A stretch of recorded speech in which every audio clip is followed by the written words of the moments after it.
Buenas noches, espero que estén todos bien. Les saluda la licenciada Cel Sánchez.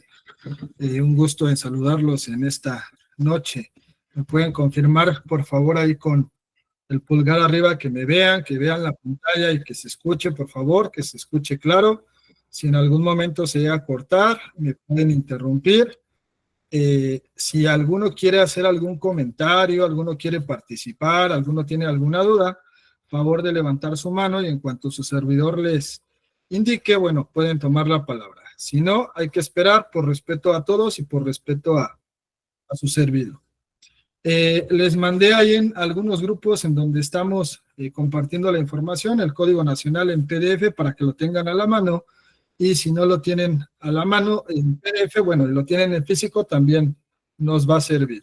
Vamos a trabajar con él, como siempre les he comentado en este tipo de charlas y más en la de hoy y las que vienen. Necesito de su apoyo para que me apoyen a leer, a comentar o a ciertas cuestiones, porque las charlas que se van a dar hoy y en las siguientes 2 semanas, pues son charlas de un tema novedoso, que todos estamos aprendiendo, que al final del día, en muchos asuntos todavía no hay experiencia, no porque no queramos, sino porque todavía no se implementa como tal el código. Ahorita vamos a ver teoría, vamos a ver un poco de la poca o mucha experiencia que ya nos permite la propia legislación o la Ciudad de México, que es la que ya lo está aplicando en algunos asuntos en específicos, que es lo que vamos a ver. De igual forma, les solicito el respeto, el reiterar, el levantar su mano y pues bueno, aprender un poco, ¿no? Vamos a estar dando el día de hoy aproximadamente 1h20, 1h30 hasta donde lleguemos y vamos a continuar la siguiente semana. La charla se está compartiendo en vivo ahí en nuestro canal de Face y se va a compartir también la siguiente semana en nuestro canal de YouTube para que nos ayuden ahí a estar compartiendo con los interesados, con personas, nos regalen comentarios y likes.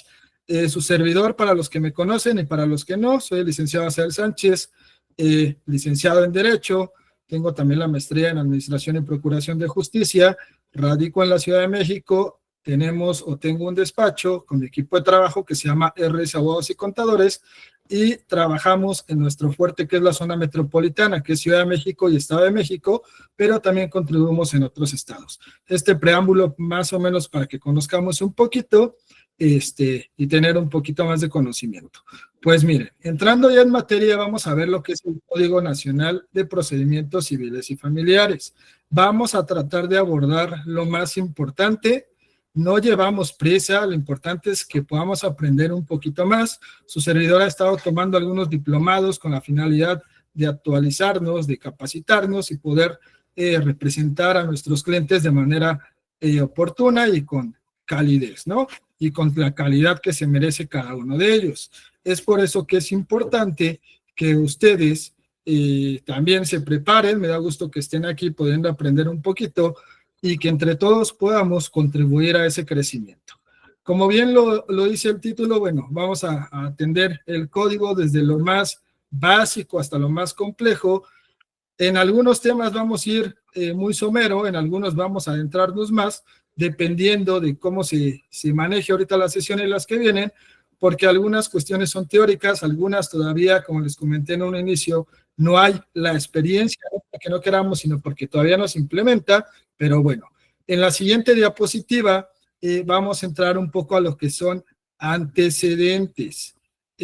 Los antecedentes del Código Nacional de Procedimientos Civiles y Familiares. ¿Por qué es importante? Necesitamos conocer a raíz de qué o por qué se creó ahora esta nueva legislación. No se creó nada más porque a alguien se le ocurrió de la noche a la mañana. Como vamos a ver o estamos viendo ya en la siguiente diapositiva, para que me apoyen ahí cambiando, vamos a ver un poco de teoría.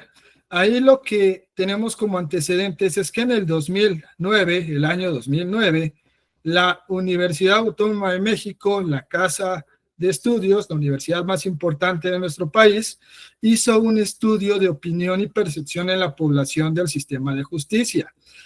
La UNAM se dedicó a hacer un tema de investigación, un tema de un sondeo de cuál era la opinión y cómo los usuarios percibían pues la justicia, el sistema de justicia, los juzgados, cuando te presentabas a lo mejor en una demanda, cuando había un divorcio, cuando había una pelea por una guarda y custodia. Entonces, la UNAM en el 2009 se puso a investigar, a preguntar, y pues se dio cuenta que había muchas inconsistencias, que los tiempos para los procedimientos son demasiado largos, que a veces la justicia no es pronta y expedita como a veces se pregona, es decir, no es rápida y oportuna, sino pues se toma su tiempo. Se empezó a dar cuenta que eso es a raíz de muchos factores, por ejemplo, falta de personal en las diferentes instituciones, a lo mejor falta de capacitación de los propios funcionarios, mala praxis de muchos abogados postulantes, por ejemplo, desconocimiento de abogados, eso también es importante. Entonces, al darse cuenta de que había muchas inconsistencias y que la forma en que se estaba llevando o tratando de implementar este sistema de justicia no era el adecuado, pues se empezó a trabajar, junto con obviamente los legisladores, en buscar sustituir, implementar un código de manera nacional. Es por eso que en el 15 de septiembre del año 2017 se decretó y se reformó, así como adicionó el artículo 73 constitucional, para que el Congreso de la Unión pueda expedir una legislación única en materia civil y familiar. Eso fue el 15 de septiembre de 2017. Es importante a veces mencionar un poco de teoría, algunas fechas.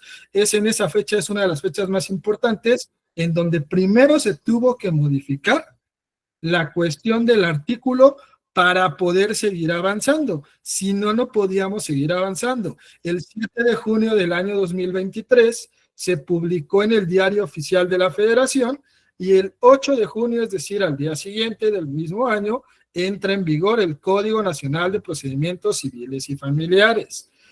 Al decir entra en vigor, no significa que ya se aplica como tal. Eso lo vamos a ver ahorita en las siguientes diapositivas.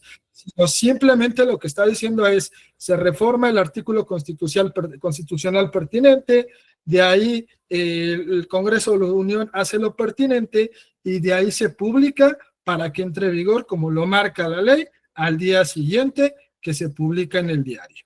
Es un poco de teoría para poder recapitular si no teníamos esta información, y si ya la teníamos, bueno, nos sirve de, como lo comenté, para recordar. Siguiente diapositiva, por favor. Ahí lo que nos está mencionando es la finalidad del Código Nacional de Procedimientos Civiles y Familiares. ¿Cuál es la finalidad según los legisladores, según las personas que intervinieron, como por ejemplo lo es la UNAM, algunos barras de abogados? Es importante saber que para el código intervinieron muchísimas personas capacitadas, con amplia experiencia, buscando, como dice ahí, que su finalidad fuera de corte sencillo, oral, que es lo más importante y que nos vamos a dar cuenta a lo largo de estas sesiones, comprensible y moderno. Se prepondera los medios alternos de solución de conflictos. ¿Qué es eso? Que se le da la prioridad, que en lugar de irnos a estar peleando a los juzgados, antes de estar peleando, pues la idea de este nuevo código es poder resolver esto mediante medios alternos. ¿Cuáles son los medios alternos? Pues una conciliación, un convenio, una plática previa para poder explicarle a las partes que no siempre la solución a su problema es pelear mucho tiempo, es desgastar a los hijos, es desgastar a las partes. Se potencia ayudar a resolver de manera pronta y expedita. Teóricamente, este nuevo código va ligado, así como en su momento era la intención, pues a que la justicia sea pronta y expedita. Muchos cambios que vienen aquí, es importante, suenan bastante bien. Vamos a ver cómo funcionan en la aplicación, porque eso va a ser lo complicado. hay que tener paciencia, hay que entender que al ser algo nuevo, pues para todos va a ser algo nuevo, no solamente para los abogados, para los juzgadores, para los secretarios, para los propios clientes que a lo mejor ya han llevado algunos otros asuntos en el pasado, pues se les va a hacer algo extraño porque ellos ya tienen una experiencia de cómo se manejó algún asunto de algún familiar propio y que aquí va a cambiar. El Código Nacional tiene una estructura de 10 libros, 1911 artículos y 20 artículos transitorios. Si ustedes no saben lo que es, igual vamos llevándonos de tarea, vean lo que es un artículo transitorio, que no es lo mismo que un artículo como tal. ¿Para qué sirven? Si se dan cuenta, hay 1900 artículos y 20 transitorios. Tiene una razón de ser, una finalidad cada uno de estos artículos. No nos daría tiempo de estar leyendo absolutamente todos. Vamos a ver ahorita los más puntuales para que entendamos a qué se refieren los artículos transitorios y bueno, como tal, la estructura total del Código Nacional de Procedimientos Civiles. Apóyame con la siguiente, por favor, licenciado. Aquí lo que estamos viendo es cómo se componen esos 10 libros. Vamos a dar un repaso rápidamente.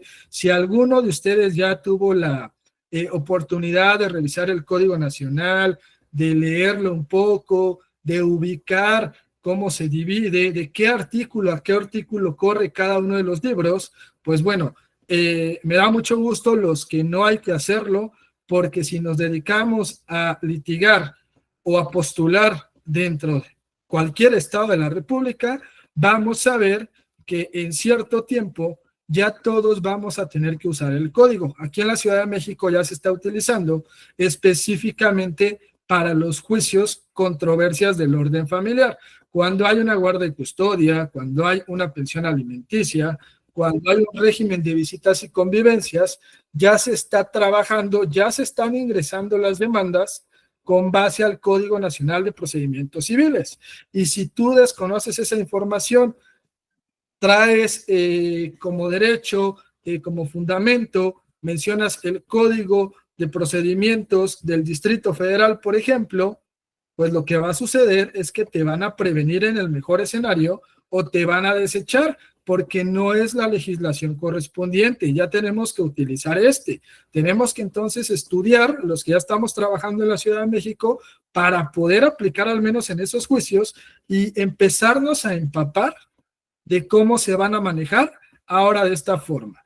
En el libro primero estamos viendo que dice del sistema de impartición de justicia en materia civil y corre del artículo primero al 124. Libro segundo del procedimiento oral, civil y familiar, del 125 al 366. El siguiente de la justicia civil, 367 al 549. Siguiente de la justicia familiar, 550 al 683. Siguiente de los juicios universales, 684 al 854. De las acciones colectivas, del 855 al 903. De la justicia digital, del 933 al 973, de la sentencia vía de apremio del 974 al 1115 y de los procesos de carácter internacional del 1116 al 1191. Los invito, como les comenté, ahí les compartimos el código en PDF, denle un vistazo, denle una leída y traten de analizar.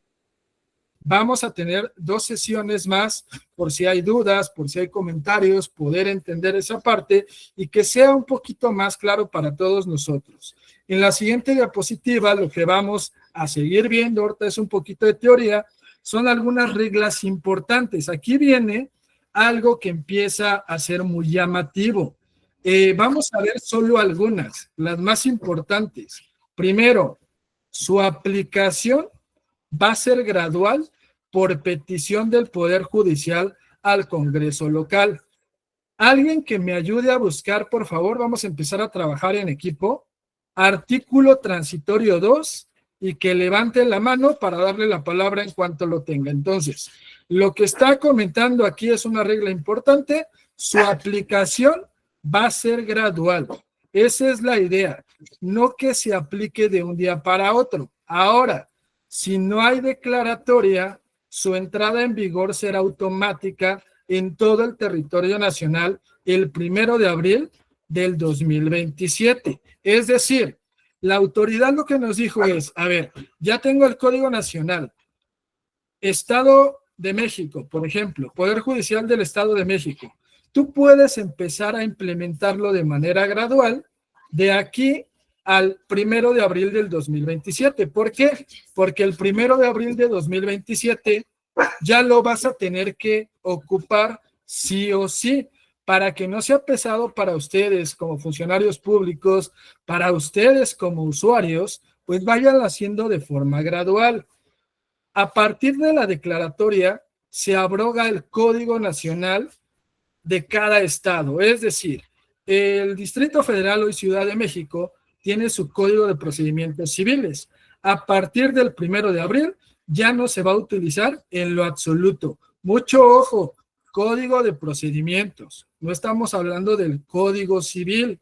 Entonces, si ustedes van a fundamentar, van a utilizar sus códigos, por ejemplo, ahorita que ya estamos aplicando en la Ciudad de México el Código Nacional, yo tengo que poner en mi demanda que el procedimiento se va a regir con base al Código Nacional de Procedimientos Civiles y el Código Civil es el código que va a regular, es decir, tengo que utilizar el código para el Distrito Federal, el Código Civil como tal, pero el de procedimientos para las controversias de orden familiar, ahorita ya es con el Código Nacional. Una vez que en la Ciudad de México y en sus estados donde ustedes radiquen, se empieza a indicar que a partir de tal fecha tienen que utilizar el Código Nacional de Procedimientos Civiles, ustedes van a dejar de utilizar el Código de Procedimientos local o estatal. Esto no sé si es claro o hasta aquí hay alguna duda.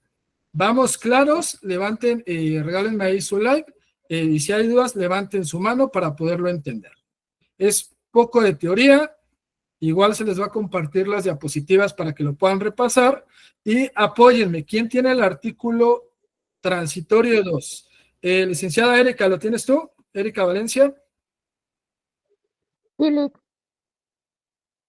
¿Te lo leo?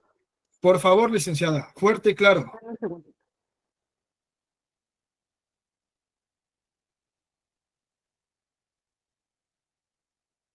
Segundo transitorio, ¿me dijiste? Artículo transitorio número 2, por favor. Ok.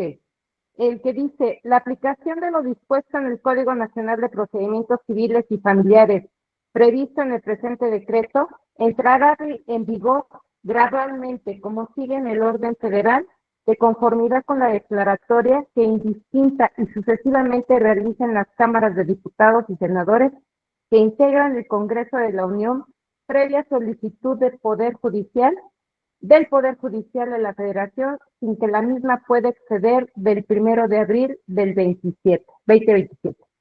En el caso de las entidades federativas, el presente Código Nacional entrará en vigor en cada una de estas de conformidad con la declaratoria que al efecto emita el Congreso local, previa solicitud del Poder Judicial del Estado correspondiente, sin que la misma pueda exceder del 1 de abril del 2027. La declaratoria que al efecto se expida deberá señalar expresamente la fecha en la que entrará en vigor el Código Nacional de Procedimientos Civiles y Familiares y será publicada en el Diario Oficial de la Federación y en los periódicos o gacetas oficiales del Estado según corresponda. Entre la declaratoria a que hace referencia en los párrafos anteriores y la entrada en vigor del presente Código Nacional de Procedimientos Civiles y Familiares, deberán mediar máximo 120 días naturales en todos los casos. Vencido el plazo sin que se hubiera emitido la declaratoria respectiva, la entrada en vigor será automática en todo el territorio nacional sin que la misma pueda exceder el día 1 de abril del 2027. Te agradezco, licenciada. Ahí lo que está diciendo ese artículo transitorio 2, y es lo que traté de resumir ahí, es cada uno de los estados de la República, a través del Poder Judicial local, va a decir o va a decidir poco a poco cómo va a ir implementando el código. Como límite tienen el 1 de abril. Aquí en la Ciudad de México, a partir del año pasado, ya se implementó el código para algunos juicios, entre ellos el principal, el de controversias del orden familiar, lo que se llamó la fase primera. Hicieron una segunda fase y una tercera fase. En esa segunda fase lo que dijeron es que a partir de junio de este año iban a aplicarse el código en otros asuntos, por ejemplo, los sucesorios, y una tercera fase que iba a ser a finales del año. A raíz de que se empezaron a dar cuenta tanto los funcionarios como los abogados que se estaba haciendo un desastre total a raíz de la implementación de la primera fase, hubo ciertos paros laborales, hubo ciertas quejas, y lo que actualmente está aquí en la Ciudad de México es que la fase 2 y 3 está detenida, es decir, esas fechas que nos dijeron que teníamos que empezar a utilizar el código para ciertos juicios, ahorita no van a aplicar hasta que el propio Poder Judicial de la Ciudad de México indique cuándo se van a retomar. Entonces, mucho ojo, si ustedes vieron propaganda, publicidad que dice que a partir de tal día, de tal mes, se aplica la segunda fase en la Ciudad de México, está detenida. No vayan a cometer el error de tratar de hacer sus demandas a partir de esa fecha con el código, porque se las van a desechar, puesto que aunque ya estaba estipulada esa segunda y tercera fase, a raíz, repito, de los paros, está detenida. Entonces, ¿qué es lo que va a hacer cada uno de sus estados? El Poder Judicial va a avisar que, ejemplo, en diciembre del 2025, el estado de Zacatecas va a implementar el Código Nacional para tales juicios, por ejemplo, y a partir de junio del 2027 para otros. A partir del 26, junio del 2026, para ciertos juicios. Al final, cada estado, el 1 de abril, ya tiene que estar utilizando el código para todo, absolutamente todo. Entonces, hay que poner mucha atención dependiendo en qué estado de la República estén viviendo ustedes para saber a partir de cuándo empieza a aplicarse. ¿Hasta aquí hay alguna duda o vamos claros, licenciados? Apóyame con la siguiente, por favor, licenciado. Ok. Así como también hay algunas reglas, hay modificaciones e innovaciones, cosas que obviamente no estábamos llevando a cabo a través del Código de Procedimientos local o estatal. Algunas, por ejemplo, los procedimientos se ajustaron, que es lo que vamos a ver. Esperemos ver cuánto avanzamos hoy. El procedimiento ya no va a ser tal cual lo veníamos manejando. La ventaja de este código es que no importa si estamos en Nuevo León, si estamos en Chiapas, si estamos en Oaxaca, si estamos en la Ciudad de México, a partir del 1 de abril del 2027, el procedimiento va a ser igual para toda la nación, para toda la República. Si le vemos el lado positivo, pues eso nos ayuda, porque si vamos a tener que trabajar en diferentes estados de la República, no en el que normalmente radicamos, pues ya no va a ser tan complejo, porque va a ser un código de procedimientos, o ya es un código de procedimientos nacional. Eso va a acortar tiempos, eso va a acortar hasta ciertos puntos, o va en la medida de lo posible, pues no permitir ciertas deficiencias, pero bueno, eso también va a ser a raíz de que tan preparados y actualizados estemos. Por eso es importante que no nos quedemos nada más con lo que escuchemos en ciertas charlas, en ciertos diplomados, sino podamos empezar a leer, empezar a cuestionar, empezar a preguntar para aprender. Alguna de las innovaciones o modificaciones es la audiencia virtual. ¿A qué se refiere eso? Normalmente, todas las audiencias en los procedimientos, salvo que fueran orales, en donde se videograba la audiencia, pues se hacían de manera física. Es decir, nos mandaban a llamar al juzgado, en el juzgado estaba el juez o el secretario, el demandado, el actor, los testigos, pues todas las personas que se involucraban. Y ahí de manera física se empezaban a llevar las audiencias. A partir de este código, lo que se va a indicar no es que desaparezcan las audiencias físicas, sino van a tratar de que la mayoría, en la medida de lo posible, sean virtuales, para que si yo, por ejemplo, demandé a mi esposa por el divorcio y yo me encuentro ahorita en el Estado de México, ella se encuentra en Veracruz, pues al ser una audiencia virtual no va a haber tanto problema de traslado, no va a haber tanto problema de desgaste económico y eso va a agilizar. Eso también va a ayudar que las audiencias sean en los plazos más cortos, es decir, que no me den una audiencia dentro de 3 meses y que pueda ser dentro de varios días, que es como en teoría lo marca el código. Otra de las innovaciones que, por ejemplo, el Estado de México ya trabaja desde hace bastante tiempo es una firma electrónica y que también ya empezó a implementar la Ciudad de México a raíz de este nuevo código. Los usuarios van a tener una firma electrónica como en la que te otorga Hacienda con cierta información de manera personal y confidencial.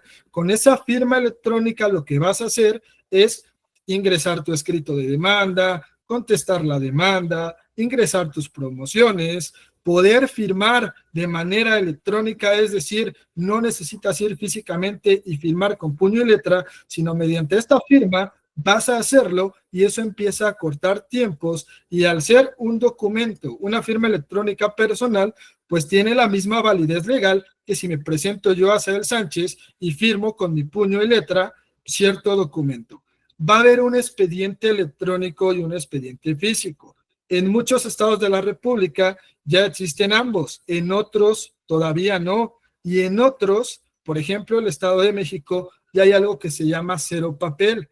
Ya no hay expedientes físicos, solo hay expedientes electrónicos. Con el nuevo código, la idea es que existan los dos, que los dos tengan la misma validez. No va a importar si se está revisando un expediente de manera física o de manera electrónica virtual, desde tu celular, desde tu computadora, ambos van a tener la misma validez. Se va a digitalizar. ¿Qué es digitalizar? Si algunos ya tenemos un poquito de experiencia, lo que hacen las autoridades es el expediente físico, lo escanean y empiezan a crear un libro virtual que le llaman digitalización. Entonces, todo lo que yo voy a ver cuando acuda físicamente al juzgado, lo puedo ver desde la comodidad de mi casa, desde mi oficina, desde mi despacho, desde mi celular, y ahí puedo empezar a visualizar esta información. Algo que es muy importante y que a muchos nos puede costar juicios es la notificación electrónica. ¿Qué es lo que nos dice el nuevo Código Nacional? Las notificaciones, ¿cómo funcionaban o cómo funcionan actualmente? Yo ingreso mi demanda porque me quiero divorciar. Físicamente voy y dejo mi demanda al juzgado, el juzgado hace ciertos documentos que se llama cédula de notificación, se presenta a la casa del demandado, le entrega la demanda y lo notifica y le dice, tienes 9 días para contestar. Él contesta, se presenta al juzgado, hace lo propio, seguimos avanzando. El juzgado, cuando considera cierta información importante, ordena notificación personal. ¿Sabes qué, actuario? De este juicio donde se está peleando A y B, necesito que vayas otra vez a buscarlo a su casa o al despacho o al domicilio donde se le notificó y necesito que le entregues estos documentos, que lo notifiques para que en 3 días venga y contesta esto. ¿Cómo va a funcionar ahorita nada más en cuanto se aplique?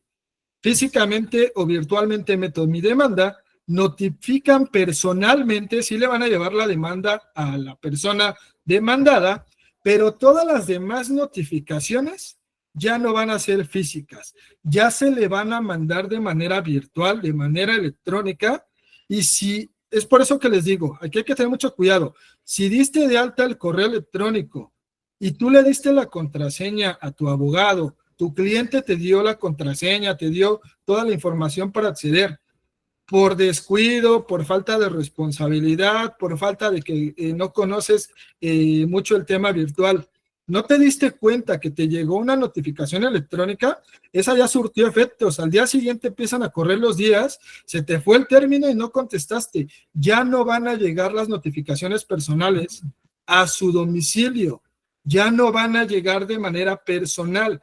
Una vez que estés notificado, todas las demás van a ser vía electrónica. Eso es algo bueno a mi punto de vista. ¿Por qué? Porque vas a cortar tiempos. Porque cuando me decían hay que notificar personal, era un lío, porque hay que otra vez turnar la cédula de notificación, buscar al actuario que nos dé una cita para irla a llevar, tener suerte de que nos puedan recibir o encontrar a la persona buscada, y eso se tardaba semanas o hasta meses. Ahora con la notificación electrónica, como tú ya vas a tener la obligación de dar un correo electrónico o tu firma electrónica, que es lo que vimos, pues ahí vas a recibir tu notificación, y si tú como abogado o tu abogado que contrataste se le fue, lo siento mucho. La autoridad en el código ya está estipulado que así nos van a notificar. Va a haber ya procedimientos en línea. El Estado de México ya tiene bastante avanzado esto que viene como tal en el Código Nacional. En el Estado de México ya hay procedimientos en línea, es decir, nunca te presentas al juzgado. ¿Por qué? Porque ni siquiera existe un juzgado físico en donde presentarse. El juzgado es virtual y tus audiencias, tus contestaciones, tus prevenciones, tu desahogo de vistas, todo se hace vía electrónica y todas las audiencias son virtuales por videollamada. Hay, por ejemplo, el juzgado en línea en violencia familiar en el Estado de México. Metes tu demanda, te llega la demanda, contestas, empiezas a presentarte audiencias, pero siempre va a ser virtual. No existe, como les digo, ni siquiera un lugar físico para llevar a cabo como tal este tipo de diligencias. Entonces, es lo que van a empezar a implementar en ciertos asuntos, que el procedimiento sea en línea, lo cual va a cortar tiempos, lo cual le va a dar celeridad y lo cual hasta cierto punto no nos va a dejar en estado de indefensión, porque pues si yo reviso mi correo en tiempo y forma todos los días o cuando considere pertinente, pues voy a estar al pendiente, mis audiencias voy a entrar en tiempo y forma, me van a notificar en tiempo y forma, y un juicio que se podía haber ido de 2 a 3 años, a lo mejor lo terminamos de 3 a 6 meses, o un poquito más dependiendo de las características del mismo juicio. La promoción electrónica, ¿qué es eso?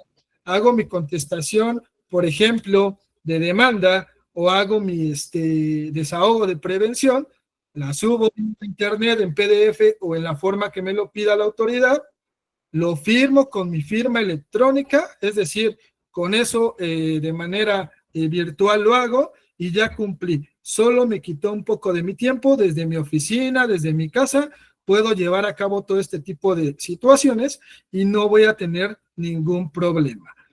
Hay más innovaciones, hay más modificaciones que vamos a estar viendo, pero estas son las que más llaman la atención y las que al final del día, si se están dando cuenta, resalta mucho que esto es ya mucho tema virtual y electrónico, lo cual esperemos que sea funcional y que poco a poco, pues esto haga que los juicios sean más rápidos, los juicios sean hasta cierto punto en donde intervengan menos personas, porque si ya no tengo que estar buscando al actuario para ir a notificar, pues me ahorro ese impulso procesal, me ahorro esa cita que hay que sacar, me ahorro estar buscando o investigando al demandado que lo encuentre, voy a ahorrar muchas cosas tanto en tiempo como en dinero y eso va a ser de beneficio para mi cliente y para uno como abogados a dar un resultado pues más pronto, ¿no? Hasta aquí tenemos alguna duda o pregunta. Apóyame con la siguiente, licenciado. Ok. Si confirman que me estén escuchando, por favor, ahí con un like, porque a veces, como les digo, me imagino que estoy solo, ok. Aquí lo que vamos a ver es del tema del emplazamiento. Todas las notificaciones, que es lo que ya dije, a excepción del emplazamiento o primera notificación, serán en el correo electrónico designado. Entonces, si el correo electrónico que yo pongo es de un abogado que no sabe utilizarlo, pues es un error garrafal. Si el correo electrónico que puse, por azares del destino, ese abogado ya no colabora conmigo, pues hay que revocar ese correo y autorizar uno nuevo. Así como cuando revocan físicamente a los abogados, es decir, este abogado ya no me representa, ahora va a ser va a ser lo mismo en el correo. Si tú no revocas el correo, al abogado dueño de ese correo electrónico o a la persona dueña de ese correo electrónico, le va a seguir llevando la información. Tú no te vas a enterar, se te van a ir términos y vas a tener problemas graves. Esto es algo muy, entre comillas, lógico, pero créanme que suele suceder. nos ha pasado a nosotros como despacho que por azares del destino ya no llevamos asuntos de ciertos clientes, porque a lo mejor ya no nos ajustamos a los honorarios, o porque a lo mejor ya no tienen para pagar nuestros honorarios y va a pedir un abogado de oficio, etc. Su obligación del cliente es revocar nuestro correo, es decir, quitarlo, que nosotros ya no podamos acceder a su información y que ahora su nuevo abogado pues ponga su correo. Pero hay asuntos que literal ya no los estamos trabajando y nos sigue llegando la información. ¿Por qué no nos han revocado? A mí se me hace muy extraño porque una de dos, o el abogado tiene desconocimiento o es un abogado que prefiere estar yendo físicamente a estar revisando su expediente si se permite, en lugar de verlo en el correo. Pero al final, si ustedes como abogados ven que el cliente ya no lo representan al cliente, pues ustedes mismos vayan y notifiquen, porque también hay responsabilidad solidaria. Hay algunas veces que como abogados nos multan. Si nosotros no nos presentamos a audiencia, por ejemplo, y nos notificaron electrónicamente, pues hay el riesgo de que nos multen, porque van a decir, a ver, abogado, te revocaron. A lo mejor el señor no sabía, pero tú sí sabes que tenías que haber revocado el correo porque te está llegando información que ya no te corresponde y además se te citó o se te ordenó cierta situación. Entonces tenemos que ser muy inteligentes y estar muy pendientes de esto que ya se maneja específicamente en el Estado de México y una vez que se empiece a implementar, porque hay muchos que desconocemos cómo manejar. Por ejemplo, aquí en la Ciudad de México hay algo que se llama Mi Tribunal. Es un portal digital en donde ya reviso los nuevos expedientes de los nuevos juicios que entraron con el Código Nacional de Procedimientos Civiles. Y si yo desconozco la forma, pues pregunto. Pero si yo desconozco y no pregunto, a lo mejor ya me acordaron, ya me previnieron y ya hasta me desecharon porque nunca revisé. Entonces, en este esquema lo que estamos viendo o lo que vimos es se va a citar, se va a notificar el emplazamiento y se va a hacer un requerimiento. Pero mucho ojo, vuelvo a repetir, solo la primera notificación va a ser física. A partir de ahí, todas las demás van a ser electrónicas. Ayúdame con la siguiente, por favor, licenciado. Ok. Se innova, ayúdenme a buscar, necesito, por favor, que dos personas, una me ayude a buscar el artículo 666 y levante su mano, y otra persona me ayude con el artículo 663. 666, alguien y levante su mano, y ahorita le doy la palabra, y alguien más con el 663, por favor. Ok, ya tenemos a alguien. Alguien más, ahorita para poderles dar la palabra. Aquí en algunos puntos nos está comentando que se innova con especialización en grupos vulnerables. Ahorita que leamos el artículo vamos a explicar. Va a haber traductores, se notifica en audiencia, vaya o no vaya la parte demandada. Vamos a poner un ejemplo. Nos citaron audiencia. A la audiencia no se presentó el demandado. Y lo que a veces la autoridad hace, dependiendo de las características de la audiencia, es notifíquenle personalmente, es decir, vayan a avisarle a su casa o despacho del abogado que pasó esto en la audiencia y que va a ser requerido para eso. Ahora no, él tenía la obligación de presentarse.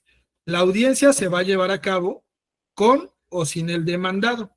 Si el demandado no va, no importa, el juez va a decir en audiencia que ya está notificado. Obviamente esta información, si tú no fuiste porque pasó algo, ¿cómo la vas a saber? Pues se va a subir al día siguiente a tu expediente virtual, la vas a poder visualizar, pero tu término ya empezó a correr. Si te dieron 3 días, pues corre al día siguiente. Al día siguiente que tú vas a ver tu expediente virtual, ya empezó a correr tu término y como no fuiste, pues perdiste cierto tiempo o cierta información. Es por eso muy importante que como abogados seamos responsables en acudir a las audiencias, y si nosotros tendemos a trabajar de manera solitaria, pues vamos a tener que recurrir pues a gente de confianza, porque si yo no puedo cubrir la audiencia, alguien tiene que ir. No hay que ser irresponsables. Me ha tocado ver últimamente colegas y en el área penal, que es un área sumamente delicada, que ha faltado como 4 veces a 4 audiencias diferentes, que porque le dio un infarto, que porque está enfermo, que porque chocó, lleva sus justificantes, pero al final del día el juez lo que le dijo: licenciado, si usted física y de salud no está bien, pues quítese, deje que alguien más represente a la persona porque le está ocasionando un daño, o si usted no está bien, pues mande a alguno de sus colegas, pero al final del día tenemos que ser responsables. No por ser el titular del despacho tengo que hacer todo, no por ser el más inteligente, el de más experiencia, tengo que hacer todo. Tenemos que allegarnos de colegas porque ya va a haber consecuencias que actualmente pues no hay. Si no, a la parte contraria, ¿qué hacen? Se difiere la audiencia a veces, nos dan otra fecha. ¿Y por qué hacen eso? Es hasta cierto punto injusto. Mi cliente fue, yo fui, yo no tengo la culpa de por qué no fue. Que se lleve a cabo la audiencia, que se le notifique, es su responsabilidad, no mi responsabilidad. Los plazos también pueden cambiar conforme al código anterior. Aquí tenemos que aterrizar dependiendo del estado. Ejemplo, si aquí en la Ciudad de México nos daban 5 días para alguna cosa, a lo mejor en el Código Nacional ya nos dan 3 o nos dan 9. Entonces tenemos que cuidar los plazos y no quedarnos con la idea de que son los mismos plazos que el código que manejábamos anterior. Las audiencias se van a llevar de distinta forma. Ya no hay procesos escritos, todos son orales. La oralidad, ¿qué es? Hablar, el poder expresarse. Leer no es hablar. Mucho ojo, leer no es hablar. Si no saben hablar como abogados, pues van a tronar en las audiencias, van a ser evidentes. Y el juez, si se da cuenta que no tiene la especialización, la capacidad, hasta cierto punto el conocimiento, puede hacérselo saber a tu cliente en audiencia y te va a avergonzar porque va a decir: señor fulano de tal, usted está representado por un abogado que no tiene el conocimiento, la capacidad y la experiencia en poder desenvolver dicha audiencia. Usted puede cambiar de abogado si así lo decide ahorita, o le podemos asignar uno de oficio. Entonces hay que empezar a actualizarnos y a trabajar. Existe audiencia preliminar y de juicio. Hay 2 tipos de audiencia, mucho ojo a partir de este código: la preliminar, que ahorita vamos a explicar, y la de juicio. No hay recurso de revocación. Si alguno de ustedes ha escuchado de los recursos, bueno, existen varios recursos. Aquí ya desaparece el recurso de revocación. Entonces, si algún abogado quiere intentar hacer el recurso de revocación, pues no va a proceder porque ya desapareció, ya no existe como tal. Solo hay 3 recursos que ahorita vamos a ver. El uso de la tecnología es una prioridad, que es lo que venimos viendo. Hay un formato de lectura fácil en ciertos acuerdos o ciertas sentencias. A lo mejor a alguno de nosotros nos tocó ver en alguna red social que decía sentencia de lectura fácil. Y entonces es un escrito donde el juez le escribe, por ejemplo, al menor de edad y le dice: Sarita, yo soy el juez, estoy ayudando a resolver tu problema de que no sabías con cuáles de tus papis vas a vivir. Con base a las pruebas, con base a lo que hemos platicado con ellos, he determinado que a partir de hoy tú vas a vivir con tu mamá, pero no te preocupes porque vas a poder ver a tu papá todos los fines de semana. Entonces, le van a hacer una explicación acorde a ese grupo vulnerable, que pueden ser niños, pueden ser indígenas, pueden ser diferentes grupos sociales que son vulnerables porque a lo mejor tienen ciertas características que merecen o que ameritan que pues cierta información sea acorde a ellos, ¿no? Hay lenguas originarias, traducción, es decir, si es una persona que viene de otro estado de la República, su lengua no es el español como tal, pues se va a hacer una traducción a su lengua, a su dialecto, a lo que él maneje, para que él pueda entender lo que se está resolviendo o lo que está sucediendo dentro de este juicio, dentro de esa parte del juicio. Algunas cosas que quiero puntualizar, no sé si algunos ya los vieron, y si no, para que lo anoten, es que en el Código Nacional de Procedimientos Civiles existe el divorcio bilateral, sí está indicado, pero si ustedes buscan el divorcio encausado, no aparece. Por eso les pregunté, ¿desaparece? Ahorita vamos a leer el artículo. Quiero participaciones ahorita, quiero que me digan si a su punto de vista lo que han visto, si el divorcio incausado desaparece o cómo lo vamos a resolver. Licenciada Paloma, ayúdame con el artículo 666 y ya me bajaron las manos, pero bájenme a alguien más para el otro. Entonces, Paloma, apóyanos con el 666. Sí. Buenas noches. Artículo 666. En todo momento las partes deberán contar con una defensa técnica efectiva y tratándose de asuntos que afecten derechos de la infancia, además, la defensa será especializada. Para el caso de que alguna o ambas partes acudan sin ella, la autoridad jurisdiccional solicitará de inmediato la intervención de la Defensoría Pública, quien de manera gratuita asistirá a quien lo requiera, y para el caso de que la designación se realice en el momento del desahogo de alguna audiencia, la autoridad jurisdiccional podrá diferirla por única ocasión, fijándose nuevo día y hora dentro de los siguientes 10 días hábiles. Te agradezco, licenciada. Aquí quiero participaciones, porque quiero que quede muy claro.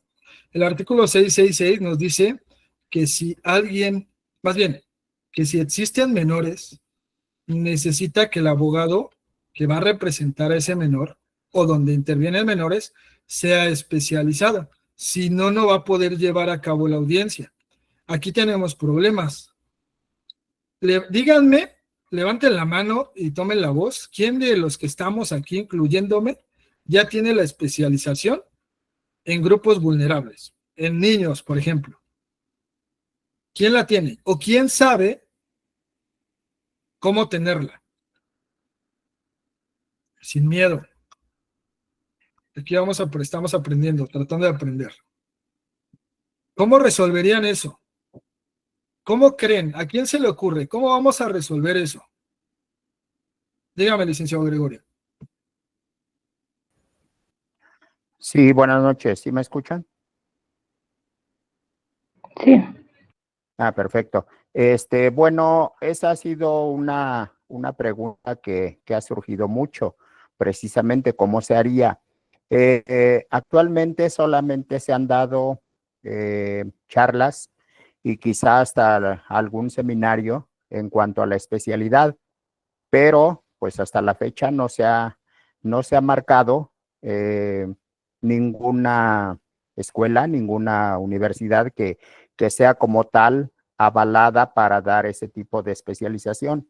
Entonces, hasta el momento creo que solo podrían ser aceptadas personas que tengan pues algún curso o algún seminario en esa materia, sin necesidad de que digan, ah, bueno, solamente la UNAM es la que puede dar, es la que está dando esa especialidad. Entonces, pues, por eso ha surgido mucho esa duda. ¿Cómo le hago para tener esa especialidad? ¿A dónde acudo? Entonces, por eso repito, creo que hasta el momento es, pues, gente que haya tomado algún curso o algún seminario. Le agradezco, licenciado. Ok, ¿alguien más que quiera opinar? Ahorita les voy a dar una mala noticia porque pueden ser engañados. Mucho ojo, especialidad para adolescentes en materia penal sí existe. Esa ya existe desde hace un buen. Pero estamos hablando en materia familiar. ¿Quién más opina? ¿Quién quiere comentar algo? ¿Cómo creen que le vamos a hacer? Al menos hoy en día. Adelante, Paloma. Según lo que yo tengo entendido, es que no existe, bueno, no existe la especialización y basta con manifestar bajo protesta de decir verdad que se cuenta con esa especialización porque se ha tomado durante la carrera algunos cursos que van dirigidos precisamente a la defensa y que avalan incluso la experiencia que se tiene como abogado postulante. Eso es lo que se considera como la especialización hasta el momento. Es lo que yo tengo entendido, ¿no? Ok, lo que acabas de decir es muy cierto. Hoy en día no existe la especialización. No hay escuela, ni la propia UNAM, que podríamos decir que es la casa madre de las universidades. No hay escuela hoy en día pública o privada que te pueda dar una especialización. ¿Por qué? Porque la propia autoridad ni siquiera ha dicho cómo va a ser esa especialización. Mucho ojo, hay cursos, sí, hay diplomados también, pero ninguno de ellos, ninguna escuela está avalado para poder entregarte una especialización, que sí que te va a enseñar, que vas a aprender, pues claro, lo vas a hacer, pero como tal no hay un documento que yo vaya a presentar y decirle, juez, este documento, esta cédula, este diplomado, esa cuestión, no hay. Eso que me estás comentando, licenciado Chesit, hay que checarlo bien, no existe, ¿eh? Existe en el tema penal, en el tema familiar no existe, no lo existe. Hay que tener mucho cuidado con eso, ver qué institución, para no caer ahí en pues sí, en, no sé llamarlo fraude o en cierta cuestión. Dime, bueno, está como despacho jurídico y peritos. Adelante.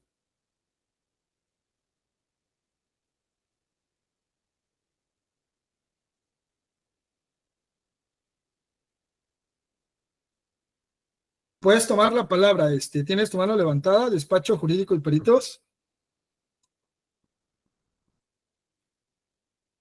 Si quieres comentar algo. Ok, si no me interrumpes. Ok, Cecil me comenta, Cecil, no tiene autorización. Ninguno tiene autorización.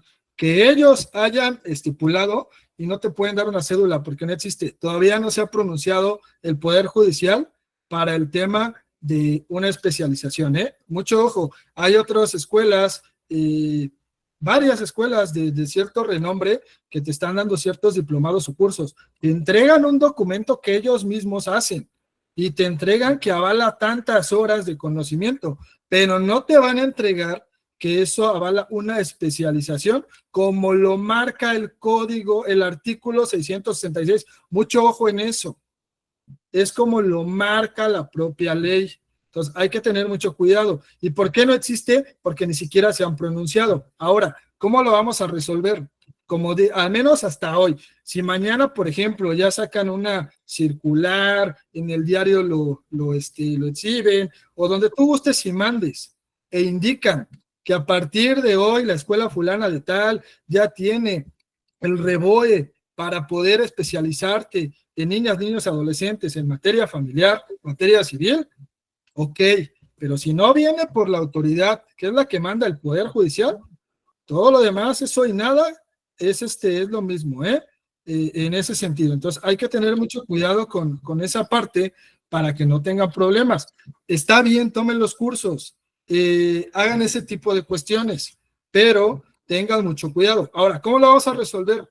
Como bien lo comentó, vamos a indicar bajo protesta de decir verdad que nosotros ya tenemos experiencia trabajando asuntos de niños, niñas y adolescentes, puesto que he llevado juicios de controversia familiar, por ejemplo, porque he visto ciertas situaciones, porque he llevado audiencias, porque he representado ciertos asuntos, porque vamos a dar, para que me entiendan, nuestra experiencia bajo protesta de decir verdad, que tengo la capacidad de poder representar a niños, niñas, adolescentes con base a eso. Y aunado a eso, anoten los que quieran anotarlo, se pueden apoyar en la jurisprudencia número de registro 2008-922. Ayúdenme ahí a anotarlo en el chat, por favor, alguno. 2008-922. Y también tenemos la jurisprudencia tesis, más bien la tesis, perdón, con registro 2025-695. Chequenlas cuando tengan un poquito de tiempo, esas dos jurisprudencias.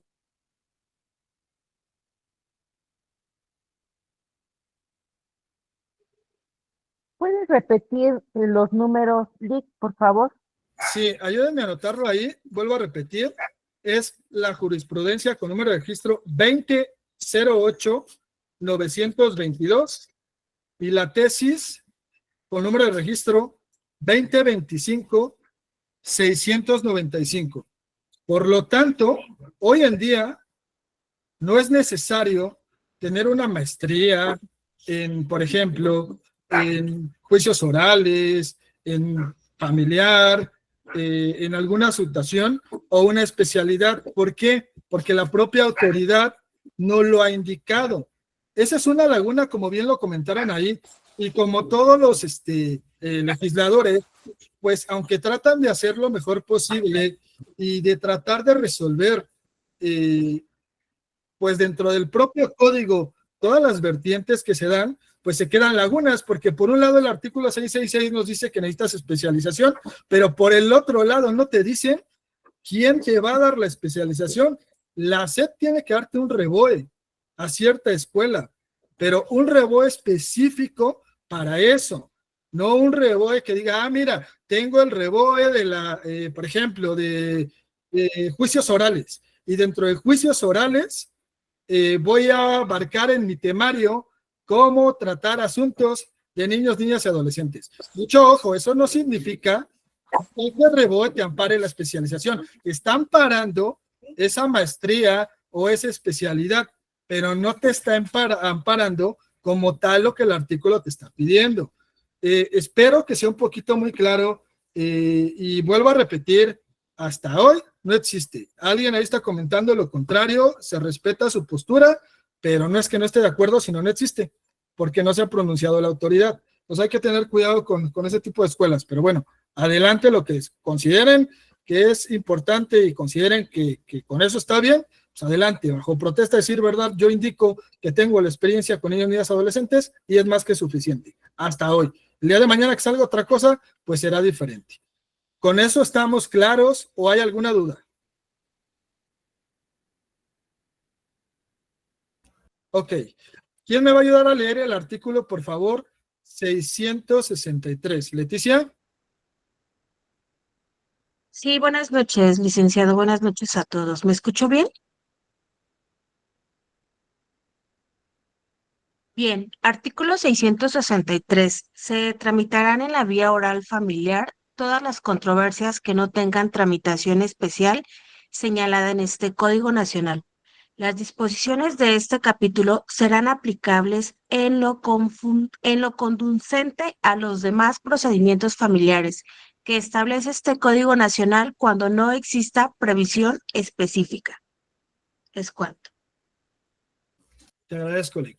Hace rato había preguntado que el Código Nacional nos habla del divorcio, más bien había comentado que el Código Nacional nos habla del divorcio bilateral, pero quiero que me digan quién ha encontrado del divorcio incausado o cómo se va a resolver. La respuesta ya se las dimos, si pusimos atención. Si no, de todos modos, ahorita lo vamos a explicar un poquito más. Levanten su mano, quiero participaciones y quiero que me digan, los que ya tienen experiencia o los que no, cómo se va a llevar a cabo el divorcio incausado, si no existe como tal en el Código Nacional. En nuestro Código Nacional, perdón, en nuestro Código de Procedimientos Civiles para el Distrito Federal, sí existe un artículo, ciertos artículos, ciertos párrafos que nos hablan del divorcio incausado. En el Código Nacional no. ¿Cómo lo vamos a resolver? ¿Quién se anima? ¿Quién me dice, lo vamos a resolver así, así, asado? ¿Cómo van a promover su divorcio incausado si el código no lo marca? ¿Sí me escuchan? Acuérdense que si no me contestan, yo les voy a empezar a preguntar allá al azar. ¿Quién toma la palabra? Licenciada Elizabeth. Con la jurisprudencia, no. Licenciada Raquel, adelante. Ay, pues qué, pues voy entrando, no sé. Yo,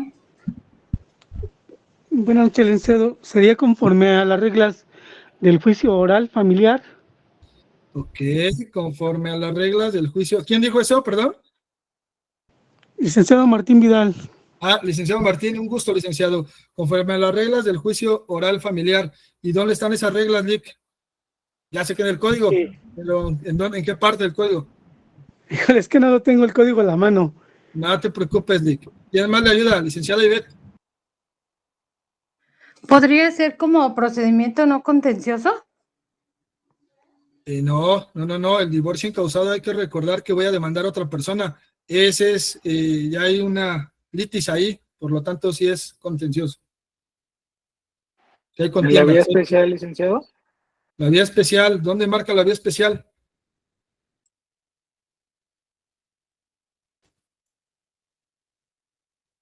Al que le atine le voy a regalar un código y no están baratos, ¿eh?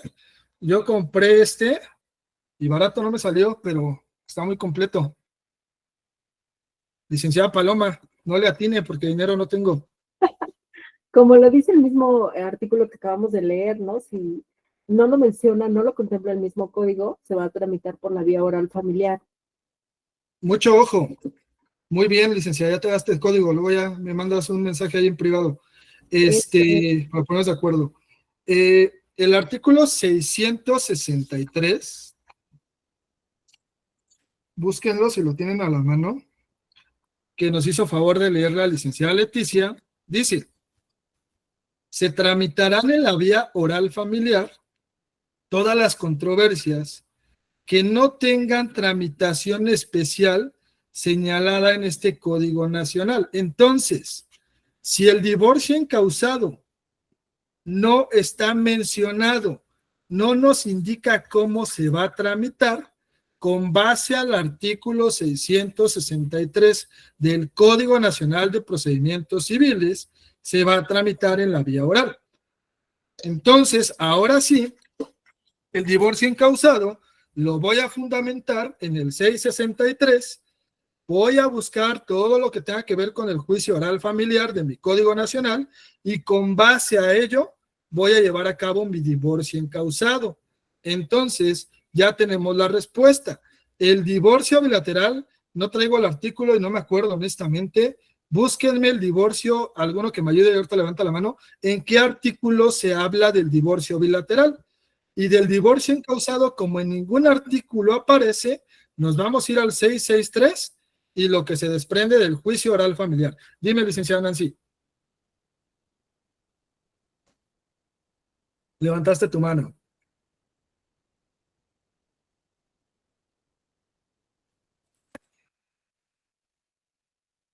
¿661? Están tan cerca y no me fijé. Déjenme nada más corroborar. Es en el 654 a partir de ese artículo. 654 es correcto, es antes. A partir del artículo 654 y hasta el 662 nos está hablando del divorcio bilateral.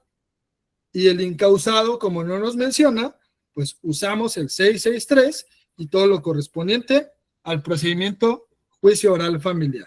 ¿Está claro cómo vamos a empezar a tramitar el divorcio incausado y que sí existe una litis o hay alguna duda?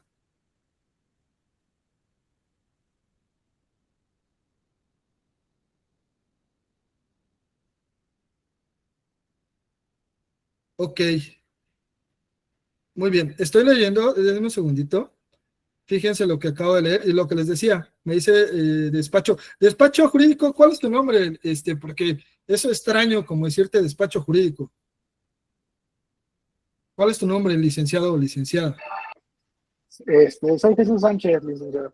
Un gusto, Jesús. Azael Sánchez, somos tocayos, ¿ya ves? Y pon tu nombre para que podamos un poquito más ahí. Nos estás mencionando, Lick, que sí existe en Cuernavaca la cédula, es lo que estaba diciendo, para juicios orales en materia civil y familiar. Sí. Eso no significa que me ampara la especialización. Sí, no, de hecho, precisamente ya cuando usted comentó lo de, obviamente, en cuanto a al tema de los menores, pues sí, ¿no? Obviamente no va enfocada en esta área, sino que solamente, pues dice, en juicios orales en materia civil y familiar. Pero, bueno, se me ocurría que al final de cuentas, como ellos nos señalan, y ya he visto 2 escuelas que ya manejan lo que es la cédula profesional y título sobre la misma, al término de esta, pero sí, como usted señaló, eso fue un comentario anterior a que usted señalara lo último, Y en cuanto a los menores, pues sí, obviamente no hay. Sí, no era regaño, Lick, Jesús. Es más bien como confirmar lo que le estaba comentando, ¿no? Claro que existe una cédula para juicios orales familiares, pero eso no ampara la especialización como tal. Que lo van a analizar, que lo van a ver, claro que sí. Hay una escuela que se llama Colegio Comprender, les recomiendo bastante, y brinda cursos demasiado buenos y completos y no me pagan por estarlos publicando, y demasiado accesibles.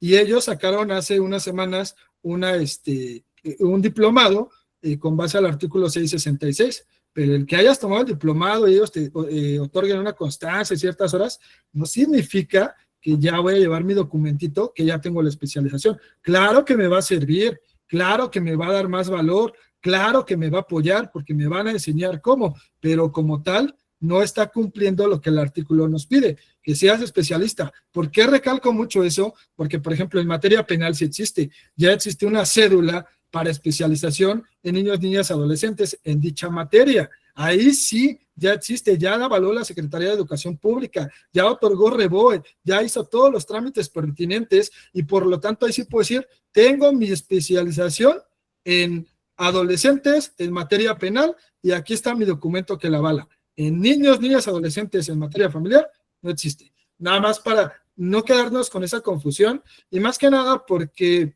no me gusta que los estafen o no nos gusta que nos vean la cara.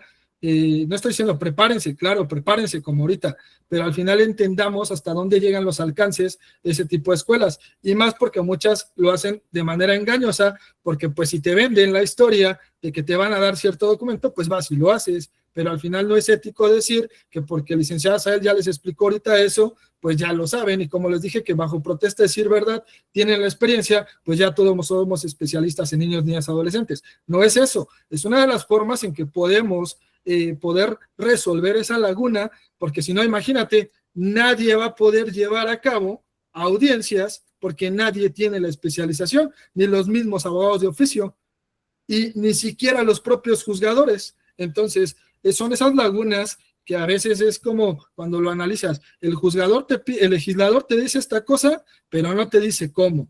¿Cómo la vas a resolver? Pues hay como Dios nos dé a entender. Y es para eso que entramos a estudiar un poquito más a profundidad. Bueno, hasta aquí vamos bien. ¿No hay alguna duda? Comentario, reclamación, queja, se vale. Ok, siguiente diapositiva, por favor. Ok, hace rato mencioné que a partir de este código se quitaba, recuérdenme, ¿cuál recurso ya no existe? Escríbanmelo ahí. A ver si es cierto que me pusieron atención. ¿Cuál recurso ya no existe? Revocación, así es. Revocación ya no existe. No sabíamos ni qué es la revocación, el recurso, ya ni se preocupen. Bueno, a partir del 1 de abril del 27. Ah, qué bueno, me da mucho gusto. Sí están poniendo atención. Pero existen 3 recursos. El de reposición, el de apelación y el de queja. Vamos a tocarlos de manera muy somera porque son recursos que si entramos a explicar a detalle nos vamos a aventar otras 4 o 5 sesiones que ya lo pueden estudiar o lo podemos ver a lo mejor en una clase en específico. El recurso de reposición va contra resoluciones de segunda instancia. La apelación va para efecto devolutivo o para ambos efectos. Y la queja niega la admisión de la apelación o adhesión, fija el monto de la fianza en apelaciones en efecto devolutivo y determina no admitir la demanda si no se le da o no se le da curso. Niega alguna de las diligencias preparatorias a juicio y desestimatoria de la petición de jurisdicción voluntaria. A lo mejor muchos no entendimos esto porque somos estudiantes, porque a lo mejor no lo había escuchado, no lo he llevado a la praxis. Entrar a la teoría de esto es un poquito complicado. Son ciertos recursos que vamos a poder utilizar dependiendo de la situación del procedimiento legal en el que estemos para lograr o conseguir algo. Por ejemplo, si la sentencia no me favoreció, pues voy a apelar y voy a apelar todo o cierta parte. O si no me admitieron mi demanda o no me admitieron cierta situación, me voy al recurso de la queja. o si la resolución en segunda instancia que se dio no me favoreció, me voy a la reposición. Entonces, la tarea que les quiero dejar es busquen qué es la reposición, busquen qué es la apelación, qué es la queja, obviamente los recursos, entren un poquito más a la teoría y traten de atenderlo o aterrizarlo en un ejemplo. A veces entender el derecho, leer es muy complicado, porque les acababa la licenciada Leticia de leer el artículo 663, en donde decía que todos los juicios que no estén mencionados se van a resolver con base al procedimiento oral, y cuando les pregunté cómo se iba a resolver el divorcio incausado, aunque ya les habían leído el 663, pues no lo entendimos, sino porque no tengamos la capacidad, sino porque es algo nuevo, y porque yo lo sé porque alguien ya me lo explicó, y porque yo ya tomé ciertos cursos, pero también a todos nos cuesta. Entonces, estudien, revisen estos 3 recursos con base al nuevo Código Nacional, vean en qué ejemplo lo pueden aterrizar para que les sea más claro. Por ejemplo, hubo este juicio, la resolución va a ser esta, como no me favoreció, voy a utilizar el recurso tal en efecto devolutivo, voy a utilizar la reposición porque tal instancia fue la que resolvió, y así nos va a quedar un poquito más claro. Entonces, estos los recursos va a ser nada más esta pequeña mención para que sepan cuáles son los recursos que existen y podamos avanzar un poquito más.